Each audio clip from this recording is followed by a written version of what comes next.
Dear students, आज हम आणविक वेगों के प्रकार के कंटिन्यूएशन के अंदर third type most probable velocity यानी कि प्रायिकतम वेग के बारे में पढ़ेंगे।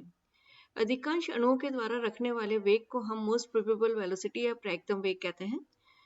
इसको डिराइव करने के लिए हम मैक्सवेल इक्वेशन का डिफरेंशिएशन करते हैं और डिफरेंशिएशन करने के बाद में जो सॉल्यूशन आता है उसको जीरो के इक्वेट कर देते हैं।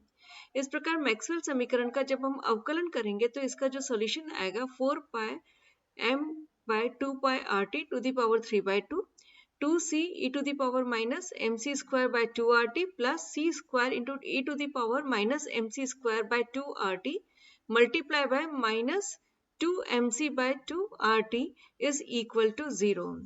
अब इन दोनों जो टर्म्स हमें जो मिली हैं, इन दोनों टर्म्स में से हम देखते हैं कि जो फर्स्ट टर्म है ये सारा जो कांस्टेंट्स है उनको इंक्लूड कर रही है। 4 न्यूमरल वैल्यू है, पाई कांस्टेंट है, अणुभार जो है उस गैस का वो कांस्टेंट होगा, आर गैस कांस्टेंट भी कांस्टेंट है।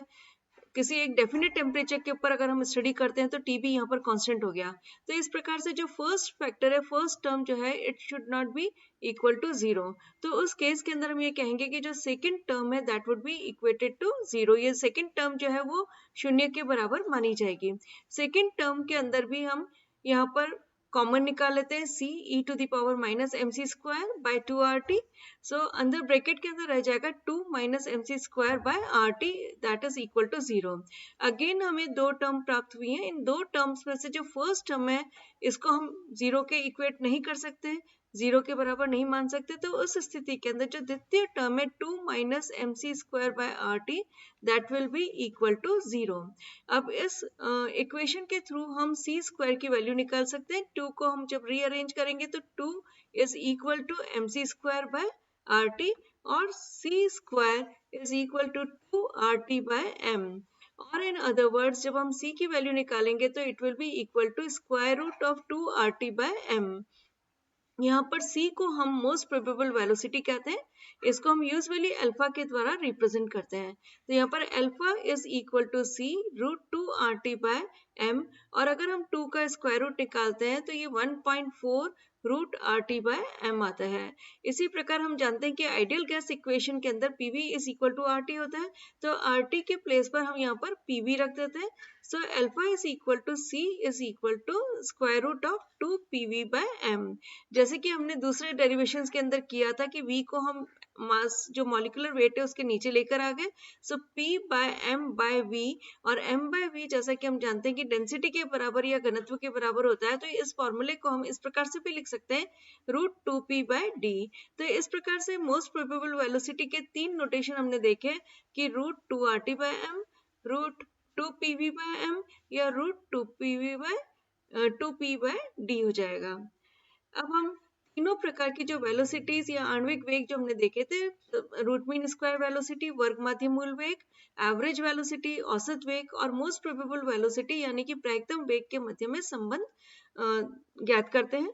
तो अगर तीनों के मध्य में हमें संबंध ज्ञात करना है तो वर्ग माध्य मूल वेग का फॉर्मूला है root 3 R T by M, औसत वेग का फॉर्मूला है root R T by pi M, और अल्फा जो मोस्ट प्रोबेबल वेलोसिटी है प्रायिकतम वेग है इसका फॉर्मूला हमने लिया है root 2 R T by M. अब अगर इन तीनों का हम अनुपात निकालते हैं तो अगर पहले वाले केस अगर वर्ग माध्य मूल को हम अगर एक मान ले, या हम ये कह दें कि जो पहला वाला पार्ट है उसको हम again root 3 R T by M से डिवाइड कर देंगे तो ये एक के बराबर हो जाएगा। जब सेकेंड जो औसत वाला वेग का जो फॉर्मूला है उसको अगर हम इससे डिवाइड करेंगे तो हमारे पास आएगा रूट 8 डिवाइडेड बाय 3 इंटू 3.14। इसी प्रकार root 2 R T by M को जब हम root 3 R T by M से अगर डिवाइड करेंगे तो R T by M cancel out हो जाएगा, जो बचा हुआ रह जाएगा वो रह जाएगा रूट 2 बाय 3। जब हम इसको सॉल्व करते हैं तो ये आता है 1:0.921:0.816, और in other words alpha is equal to 0.816 c और c बार जो औसत वेग हमने लिया है that is equal to 0.921 c। तो इस प्रकार हम देख सकते हैं कि मोस्ट प्रोबेबल वेलोसिटी वर्ग माध्य मूल वेग से किस प्रकार से संबंधित है और औसत वेग भी वर्ग माध्य मूल से किस प्रकार संबंधित है। तो अगर हमें वर्ग माध्य मूल वेग किसी भी गैस का ज्ञात है तो हम उसकी मोस्ट प्रोबेबल यानी प्रायिकतम वेग भी निर्धारित कर सकते हैं और उसका हम औसत वेग भी निर्धारित कर सकते हैं। इसी से रिलेटेड हम एक न्यूमेरिकल देखते हैं। at what temperature the root mean square velocity of SO2 would be equal to most probable velocity of oxygen at 300 Kelvin, कि किस ताप के ऊपर SO2 का वर्ग माध्य मूल वेग ऑक्सीजन के 300 केल्विन टेम्परेचर पर प्रायिकतम वेग के बराबर होगा। अब हम ये देखते हैं कि हमें क्या गिवन है। तो हमें ये दिया हुआ है कि जो ऑक्सीजन है उसका 300 केल्विन पर मोस्ट प्रोबेबल वेलोसिटी क्या होगी। तो इसके लिए मोस्ट प्रोबेबल वेलोसिटी के लिए फॉर्मूला जो हमें दे रखा है वो है √RT/m। तो यहाँ पर हम 2R मल्टीप्लाई बाय हमें टेम्परेचर गिवन है क्वेश्चन के अंदर, तो हम यहाँ पर 300 लिख देंगे T के स्थान पर। और मॉलिक्यूलर वेट जैसा कि हमको मालूम है ऑक्सीजन का होता है 32। सो इक्वेशन हो जाएगी √2R इंटू 300 डिवाइडेड बाय 32। इसी प्रकार अब हमें root mean square velocity SO2 की निकालनी है, तो उसके लिए फॉर्मूला होगा √3RT/m। यहाँ पर हमको टेम्परेचर फाइंड आउट करना है, कब, जब ऑक्सीजन का मोस्ट प्रोबेबल वेलोसिटी इसके बराबर हो जाएगा 300 केल्विन के ऊपर। तो √3RT/m हम लिख देंगे। √3RT bye molecular weight SO2 का होता है 64, 32 प्लस 16 इंटू 2, सो 64 के बराबर हो जाएगा। तो मॉलिक्यूलर वेट का हम मान यहाँ पर रख देंगे 64। अब क्योंकि हमें ये कहा है कि कब ये इक्वल हो जाएंगे, तो इन दोनों इक्वेशन को हम इक्वेट करेंगे। तो √2R into 300 by 32 that would be equal to √3RT by 64। तो इस प्रकार हम टेम्परेचर निकाल सकते हैं। तो टेम्परेचर की जो वैल्यू इसको कैलकुलेट करने पर आ रही है वो आ रही है 400 केल्विन।